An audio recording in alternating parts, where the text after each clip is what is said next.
data. Yeah.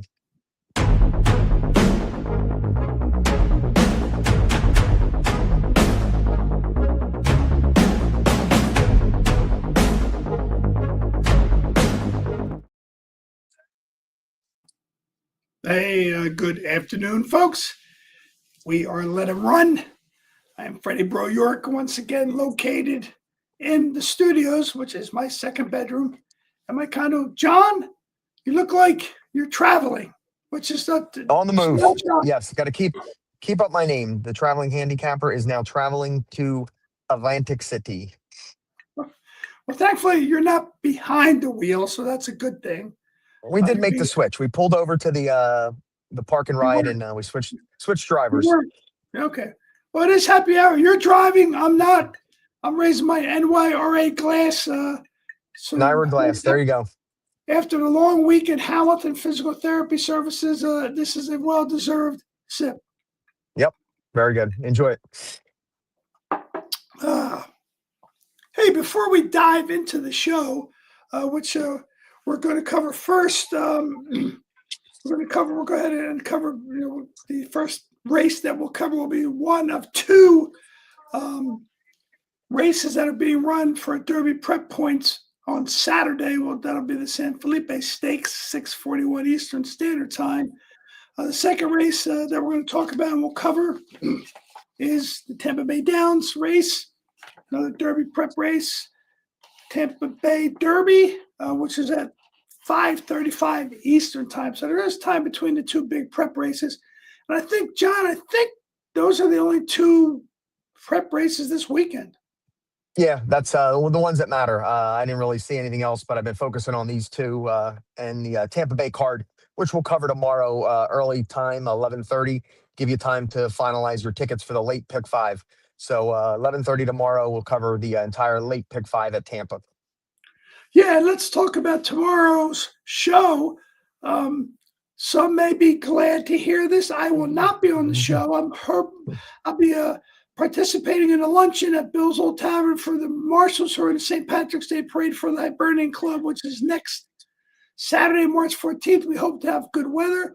But John, why don't you talk about our guest who's been on the show before? We're looking forward to having him. He's in Tampa. He is our boots on the ground. Wadey, yeah, my buddy from Tampa, Wadey will join us. He'll be there hosting a bunch of people at Tampa because it's his big day at his home track. And he just told me today his horse got in the fifth race tomorrow. So he's got a horse running in the fifth. Really? So awesome. We'll get an update on that and see, what he looks like. That's awesome. So speaking of updates on horses, I wasn't there. I wish I was there, but I watched it. J.K. Strong put in a very impressive performance on Thursday. So how did she come out of there, John? Okay? Yeah, as far as we know, she came out good. We'll look to run her back in the same class, same distance, everything in about 2 weeks. But she was a lot calmer in the paddock for the first time. The last couple times she was geared up. So you got two guys walking her over. Plus you got the outrider on the pony just to get her calm and get her into the paddock. And then when you do, when she's being saddled, three people to saddle her and she's kicking the stall and it's just a lot going on, and she's sort of growing up. Once she got saddled, then she just stood there, and she was totally fine. She knew what to do. It was game time. It was, and then let's see. After the race, she broke good like expected. She had the lead like expected. I expected lone lead, but the three horse got out there and pushed us a little bit. Which then she shook her off, and then we kept going, and then the big favorite zoomed up and ran right by like we were standing still. Yeah, well, and then expecting her to maybe kick it in a little bit or whatever, then she came back on, and she re-engaged the winner deep in the stretch where it gave us a little route at the very end that maybe she could catch her, but beat the length at the end. So we'll take that performance for the first debut, nothing, and then a third, now a second. And the same class, we should be okay running, first, second, or third in this class as long as it takes the breaker maiden. Well, she looked good on dirt. She looked good on in the slop. That was the track was yesterday. So we look forward to it. So I saw a video of her in the paddock. She did look, but she's like a beast, man. She's like a beast. She was like puffing and ready and just like not in a bad way.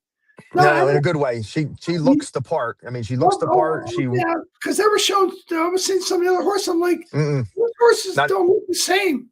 They don't no. look the Actually, same. the winner, the four, was a tiny little, it looked like a little 5 furlong turf horse. Yeah. But that's the one that beat us, and we were, prancing around there like, a big one, and then a little tiny one is the big favorite and wins. So Hey, she looks depends how much good. heart they have. Well, listen, hey, she looked good. She ran good. Nice second place finish. Nice way to look forward and look ahead to the next race. So um, let's talk about our sponsors once again. Don't forget them, the Vape Shop in Hamilton. Also, Cases Pork Roll. There will be no Cases Pork Roll today at the Hibernian Club as it is Lent. Fish Lent Fridays. fish fry. There will be some fish fry flying around there today. So don't forget about that. And also, Brisnet.com, the handicapper's edge. Certainly, as I have become more accustomed to using their information, I've been using it for a while. And John is also becoming more adept and in tune to using their handicapping information as well. We want you to use their handicapping information. Brisnet.com, the handicapper's edge. Check it out. Wealth of information. So, John, let's go ahead and talk about race 8, Santa Anita, the San Felipe Stakes. Why don't you kick us off, John? Yep, two-turn mile and a 16th, full Derby points on the line because they have enough horses. Grade 2, $200,000 big stepping stone for the Santa Anita Derby and the Kentucky Derby. So started out with the one horse. Dan Blacker, I'm wondering, did he claim this horse with this intention to enter this horse to make it a full field and be a rabbit for his number 2 horse who needs a lot Absolutely. of pace and comes running? So I can only see this horse being a rabbit in there. And it also gave the field maximum Derby points. So you'll definitely see him early, but when their running starts going into the final turn, I'm expecting this horse to be long gone. I didn't realize that. So, if there was only 6 horses, the Derby points would have been less. Yes, it would have been less. How about that? I mean, I did not know that, but I definitely saw that this horse was clearly by the same trainer entered for the very reason you just mentioned. I mean, you're going from a claiming $25,000 race, broke a maiden in a maiden claiming $32,000 race at Delmar, um, not putting your go-to jockey on the horse. So clearly, just get the horse out, let the horse run as fast as he can to set up a chance for the number 2 start the ride. The other Dan Blacker horse, that horse broke his maiden, then went to a mile and 16th on dirt. I think this horse is kind of interesting. I like the fact that Ayuso's back on him, training very well for the return. Uh, when Blacker gets them running well, they stay running well. So, I mean, the horse 5-1, or I'm sorry, 12-1 morning line, 5-1 on Equine Edge. Interesting enough. So now this horse might have a shot to hit the board. I'm not sure if it's going to win, but I certainly would consider using this horse in my exotic bets at 12-1, John. Yeah, I'm definitely using underneath for sure, and I'm going to sprinkle in a couple tickets with him actually winning the race, which will be a total bomb. He broke his maiden in the State Bred Cow Cup, in the middle of January, and the horses that he ran against, he beat Palavian, who came back to win the Sunland Derby with an Yeah, 83 buyer, increased 10 points for Palavian, and this horse. The first time starter was held at the gate by the assistant starter so long that he never let go for like 3 to 4 really? seconds. Oh, And wow. that's why it was declared a non-starter. That's why I don't see no odds next to it. They scratched him after the race was run because did not get a fair start. Then when he Wow. did get the fair start, he broke slow and he came circling the field, ran a mile and 16th over the track at this distance. So 2 things you got to love. Now, third time start with pace to run into. So definitely one that's going to be on my radar.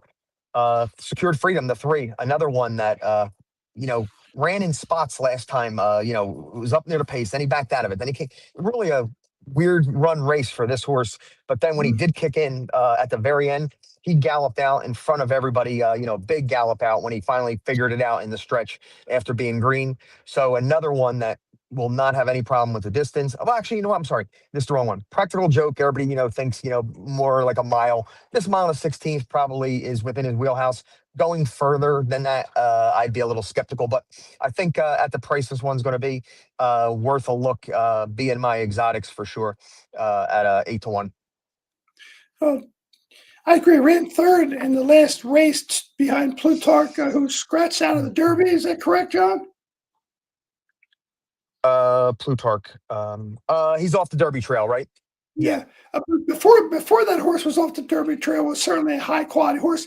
And Intrepido, ran third behind those two horses in the like you said in the last race that this horse was in. Jockey Kevin Kimura, certainly in the West Coast, one of the top jockeys out there, staying on this horse for a good trainer, Tim Yakteen. I think that horse, 28 to 1 morning line, has good closing kick. No doubt the Practical Joke can get a mile 16th. I don't disagree with that. I think going any further might be a little trouble for that horse. Next horse, big horse. Everybody's going to love this horse. 45 morning line Brant, trained by one of Bob Baffert's second one of two entries in here. Has some pace. Certainly doesn't need the lead, but certainly probably going to get the lead, I would think. I don't know what Florent Giroux is going to do on this horse for the first time. He certainly rides often for Bob Baffert. I don't think that's any problem. Obviously, even Monday morning line has a big chance to win, working out well for the return. I think this horse certainly deserves to be the favorite and probably likely going to be the horse to win the race, the one to beat, whatever label you want to put on this horse, John.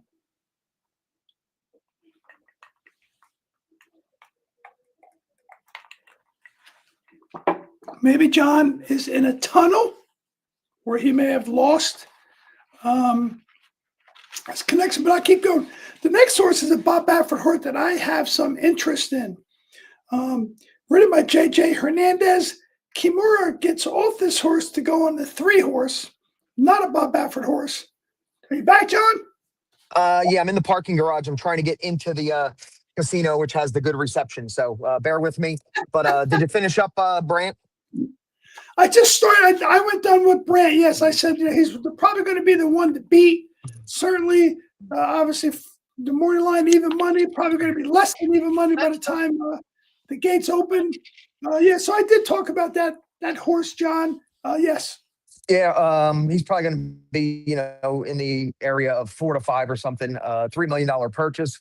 Even though he ran great in the Breeders' Cup, juvenile.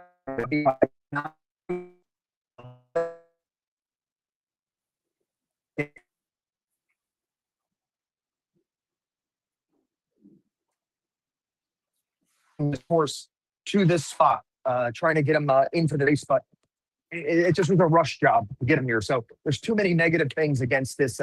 Even money I would include him defensively, but not one that I would lean on in single like some even monies. But I'm going to try to beat this one. I agree with you there, John. I think this horse is a vulnerable favorite. We all use that term. You use the term. He's a fade horse for you. I think defensively, if you're going to play any horizontal type bets, can't leave him out. Unless you want to leave him out, that's up to you. Sometimes you can do that, but I tend to agree. All right, moving on to number 5, Potente. What I see here, the horse that he beat, Captain Steve. He's just an okay horse. I mean, so he did what he was supposed to do in a 5-horse field. Baffert's other horse, they paid $2.4 million for this one. Really sharp break horse. He got out and did what he had to do. Not sure. I mean, he's got to maybe show me a little bit more. Probably. Let me see the price here. I'm probably going to fade him as well. The 2 Bafferts. I'm going to try to beat both of them because that's where you get value. If you beat Baffert at Santa Anita, that's where you get paid. I can't disagree with that thought. If you beat Baffert at Santa Anita, you're going to get paid. I kind of like this horse. I mean, I like J.J. Hernandez, top jockey at Santa Anita, getting on this horse. He's got good early speed. I'm not saying he need the speed or need the lead. I think JJ Hernandez is going to rate this horse a little bit better behind some of the much more early speed, cheaper speed, like the one horse. I think he's got the ability to get out and not get stuck. Again, young horse, got some upside, out of into mischief. I think that's a real plus for this horse. So I'm not saying I'm picking him as my winner, but I think of the two Bob Baffert horses, for both the price and the fact that I think the horse is possibly has some more bigger upside, I think that horse has a big shot. So number 6, So Happy. A lot of people like this horse, So Happy. Did you like Potente, John? You didn't like Potente. You said no. Potente, I got to see more. First time, second time starter. He had everything his own way. He beat 5 horses, so I'm probably going to try to beat both of them. But either one would not surprise me if they won. But I'm not in the side of Potente. It's not in the Baffert camp at this point. So the number 6 horse, So Happy. Big jockey Mike Smith, Big Money Mike, is on this horse again. Put up a big buyer speed figure number last time out with a small field of 5 at Santa Anita 7 furlong race. Looked pretty good winning. Had a little trouble getting started. So certainly a horse that certainly has some upside. Working out tremendously for the return for Mark Glatt, trainer. I think this horse has a chance, John. So Happy. No, I'm sorry. Let me see here. This one here. This is the one I like. I like the So Happy horse. Been great workouts the last 4. Never missed a beat. Came on both times. Did it professionally. Very impressive. Buyer. So this will probably be my my top pick. And I'm going to sprinkle in, like I said, the 2 and a 3, trying to catch them underneath. So 6 will be my top play with the 2 and 3 under. Okay. Then we got one horse left to talk about. Robusta, not much air. Not much to talk about, but yeah, his only time that he won, he 5-horse field in absolutely pedestrian-like 48 flat fractions, and he just held on. So it's just going to be so much tougher, deeper waters for him here. So I don't know. I don't want no parts of him.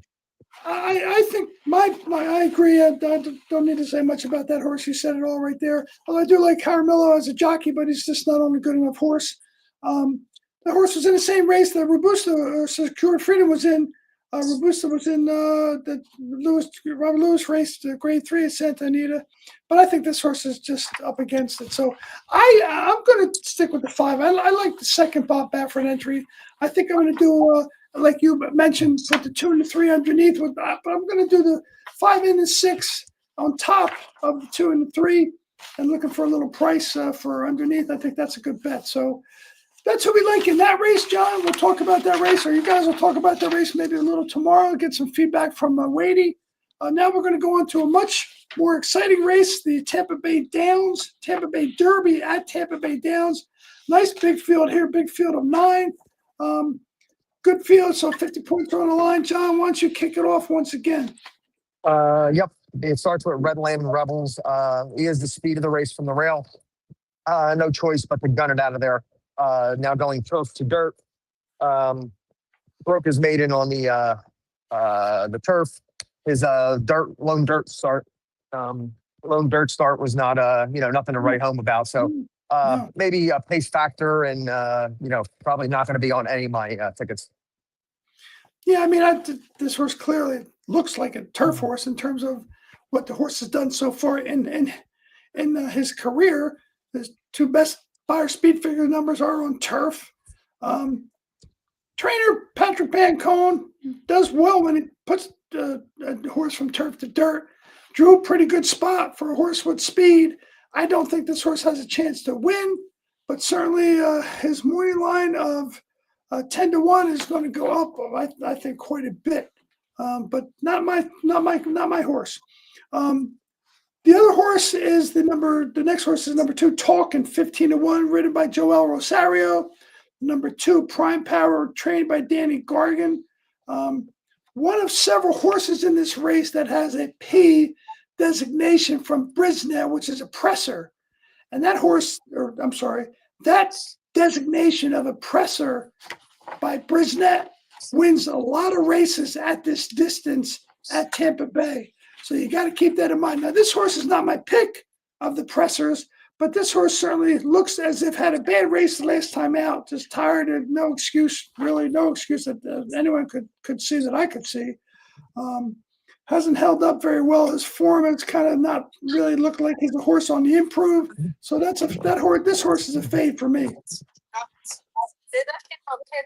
Yeah. I don't think the form of the Champagne really held up, even though he ran with a lot of good ones were Renegade and Paladin and Napoleon and Further Ado, but just going the wrong way for me. And he was scratched out of the Fountain of Youth last week for this spot. What that means, Okay. I'm not sure. Yeah. But not one that has made my radar. Then move on to the next one. Start with the next one, Fred, please. Yeah, sure. The number 3, Roger That Dana. Queen. Distance second last time out to Commandment. Obviously, Commandment, one of the favorites in the Kentucky Derby now. Thank you. But finished 6 lengths behind that runner Commandment. So it was a distant second. I think this horse is up against it as well. Lost ground in both attempts over 6 furlongs, which was the distance that the horse broke its maiden in.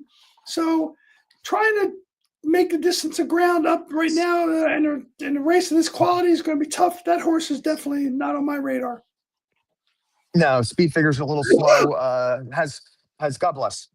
Has a little too far. This is too far of a race for this horse, and his speed figures, even if he could get the distance, really don't match up. But he did, run second to Commandment, which we know what that one did, and Strategic Risk at that time was good. So he did face some good company, but a little too far in this spot, not on my radar. Moving to the wrestling fans out there, Hulkamania, Whit Beckman. This is an interesting one at the price. I mean, 20-1. He definitely, no problem with the distance.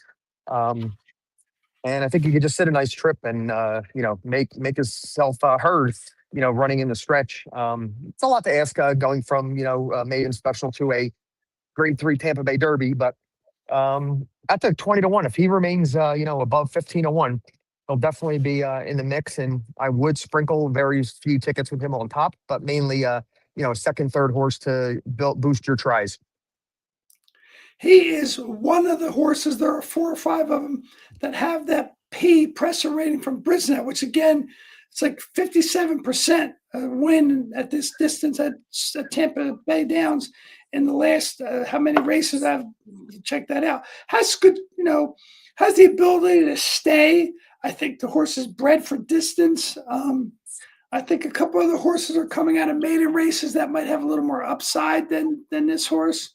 One of them is right below this horse, the number 5 Power Shift 7-2, ridden by Johnny Velasquez. JV's getting on him. Irad Ortiz got off of this horse to go ride the horse of choice that he picked. We'll get that horse a little bit later. Actually, not too much later. But this horse has good early speed, but I don't think, again, early speed, 117 early pace figure is the highest in the field, but he isn't rated an E. That means he doesn't need to lead. He's a presser. This horse has a big chance, I think, to win. Has the highest last race speed rating. The buyer figure 96 is solid. 7-2 morning line. I'd like this horse. This is my pick for the races. The number 4 or 5 Power Shift. That's my pick. Yeah, this is going to be one of my top 2 picks as well. I can't, separate my top 2 contenders, but I'm going to take a shot with the maiden breakers, even though I said Hulkamania coming out of a maiden special weight, it's a lot to do. But this one, very professionally in a full field of 9. And he really dueled it out, down the stretch with Emerging Market. And they were 13 lengths clear, 13 lengths clear of the field. So that in a very high number, the buyer was high. And then all the figs on the rag sheets and Thorograph and, time form, all the numbers came back fig. So that number should hold up. It's not an outlier with like the buyer number or something. So definitely one of my top 2, picks here. Moving on to Further Ado, the 6 9-5 favorite. Caught everybody's attention when he won by 20 at Keeneland. Um, I think this is a total fade for me. I'm definitely going to try to beat him. I just think that this is a bad 5, 6 those first 2 races. Beat him. So we just went through the who were soldier diplomat who has this was a long race, but then he ran wins by 20 and a little bit more win getting up at 3 to 5 last time against a couple distance horses, distance troubled horses, Universe, Soldier, Diplomat. So I think that one race was just an outlier, the one he wins by 20 with that high number. The other 3 100%. numbers were all the same. So I'm going to throw out that outlier and hope that he's not as good as that one race. And at even money, 4 to 5, great horse, I think, to try to beat. Even though Brad Cox said this is his number 1 Derby horse, which that scares me a little bit. So, what do you think about him, Fred? Not my horse either. I mean, I think you hit the nail on the head. An outlier at Keeneland, both in terms of the win by 20 lengths and the buyer speed figure. I think they're inflated by what goes on in Keeneland. I think that track tends to make buyer speed figures a little bit higher based on the track. Doesn't have the rating, the Brisnet rating that would make me attracted to this horse because he has an EP6, early in, pressure, a little bit of both. I think based on the horses that are in this race that are P's, including the one I like the most, which is the number 5, I'm going to try and beat this horse. And if he beats me, so be it, John. The 7-horse Thunder Buck is 20-1, ridden by Brendan Walsh. Another P horse, but I think this horse up against it. Sammy Marin getting a chalky, who's familiar with Tampa Bay. The buyer speed figures don't add up. I don't think certainly has shown buyer speed figure or win wise that it has the ability to beat some of the horses in this race, John. No, I can't see this one. It just left the Brad Cox barn and, in with Brendan Walsh. Calumet homebred, which a lot of times they like to see their silks in these big races. So, a lot of times it's the owners and, putting it in the race, whether the trainer likes it or not. It's going to be a tough one. And that LeComte was just so bad to, believe and to take him out of that race. Not even sure. And the only time he ran good was with Lasix, and he doesn't have Lasix here. So I'm going to pass on him. Moving on to the maiden here, the Puma, who ran with 2 excellent, possibly 2 Derby favorites with Renegade and Chief Wallaby. So, what a way to start out your career running behind them. This is one that has a big shot. It would be probably my 3rd pick in this race. Like I mentioned, I like the 5 already, and I'm probably going to, the flashy 9. I'll get to that in a second. But the Puma is definitely one that is going to be prominent. He'll be my 3rd pick, and I'll rate him as a high B on my grid. So he will be on a lot of pick 5 tickets, and he will be on every underneath ticket for sure. Well, your grid looked very good last night, John. So I hope that grid on Saturday looks just as good. The Puma was a horse I loved when he broke his mane didn't break his mane yet. Should have broke his mane had Chief Wallaby beat him. Okay, we know who Chief Wallaby is now. So I think that's a race you can say, okay, fine. Last race had Eddie Gonzalez on him. Like they just put him on those. I don't think the jockey gave him such a good ride. Castellano's back on him, 8-1. I really think this horse has a big chance. I think those are my top 2 picks. The number 5 Power Shift, and the number 8 Puma. Those are the 2 horses I really am going to lay my hat on. And the Puma is a speed horse. It's got some speed, but not quite the kind of speed that he's going to get up front. I think he has to get a little faster if he's going to have a chance with these horses. Brisnet does rate this horse as an E horse, which means he wants the lead. He needs the lead. So he's going to have to get a little faster, I think, to live up to that. But I think Javier Castellano can get the best out of this horse. The number 9 horse, a lot of people are going to love this horse. This horse has been given a big chance to win. Another horse that is a speed horse, a need the lead kind of horse. Flavian Pratt stays on this horse for Chad Brown. So 5-2 morning line is pretty generous. I thought this horse would have been the 9-5 when I was doing my handicapping prior to the odds, because I do it without the odds, because when I print them out, they're blank, which I kind of like that. I thought this horse would have been 9-5 or even 8-5, along with Further Ado, of course. But 5-2, I think, is pretty generous. And this horse, I think, was on the outside post last time. This horse raced at Gulfstream Park. So this horse is familiar with how to win from an outside post, and won by six or eight lengths. Thank you. And beat Audubon, who came out to win next time out. So this horse got a shot, John. Big shot, and it's going to be very close to co-favorites with Further Ado. And I'm hearing enough handicappers, down on Further Ado and all his overall numbers, that this horse is the hot horse. Chad Brown, the last 3 horses he had break their maiden and go into graded stakes, 3 for 3. He's won his last 3, breaking the maiden, graded stakes. They definitely paid $1 million for this horse.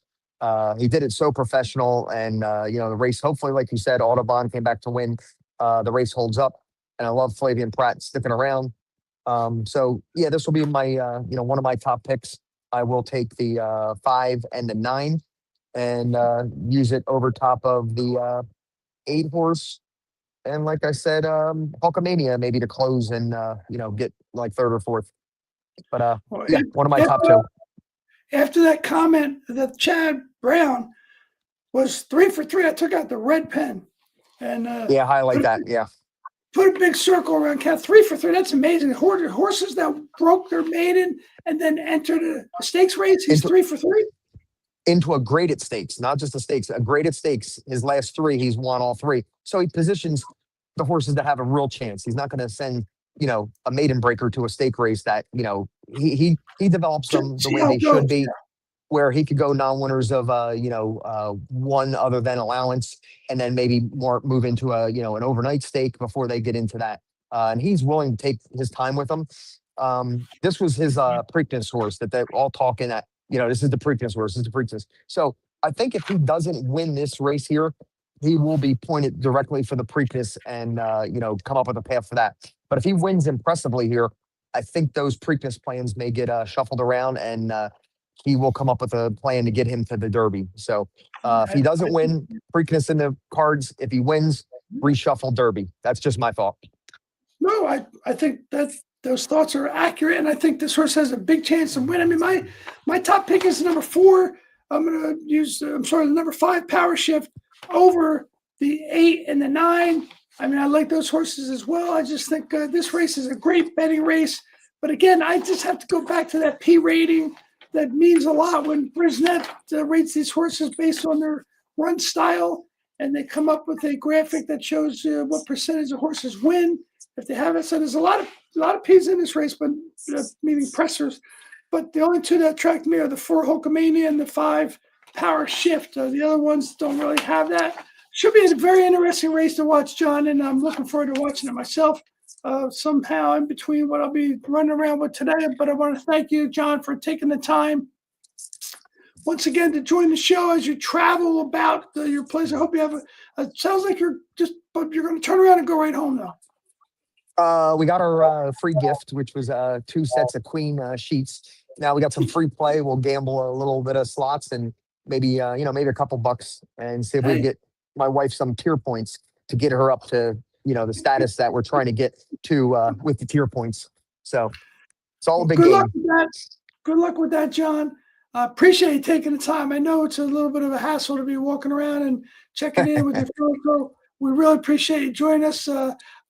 Looking forward to watching the show tomorrow, in between when they're talking about what floats are going to be in the parade and who's going to cover which floats or what floats. I'm going to try to listen into the show, and also try to Charlie, I'll send you my picks as far as the pick 5 that I'm going to have at Tampa in the late pick 5.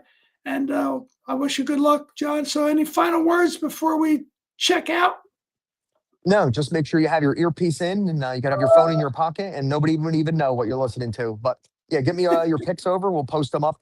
Me, Wavy, and yourself will have a ticket up there, and we'll go over to late pick 5 at their big day, Tampa Bay Derby Day. No, hey, looking forward to it. Hope the weather holds up. It's supposed to be a little wet there tonight. Tomorrow, maybe a little rain, maybe not, but should be okay. They've been dry for a while there, so it's not going to be a downpour, so they'll be fine. So, okay, on that note, just remember, like we always say, bet smart, cheer hard. Fast horses sometimes can equal serious fun. Sometimes they can equal some other things. But remember, bet smart, cheer hard, and as we always say, let them run. John, thanks again. Good luck. Have a safe ride home. And I'll look forward to seeing the show tomorrow with you and Wayne. And thanks again, John. All right. Thanks, Fred. See you guys. All right.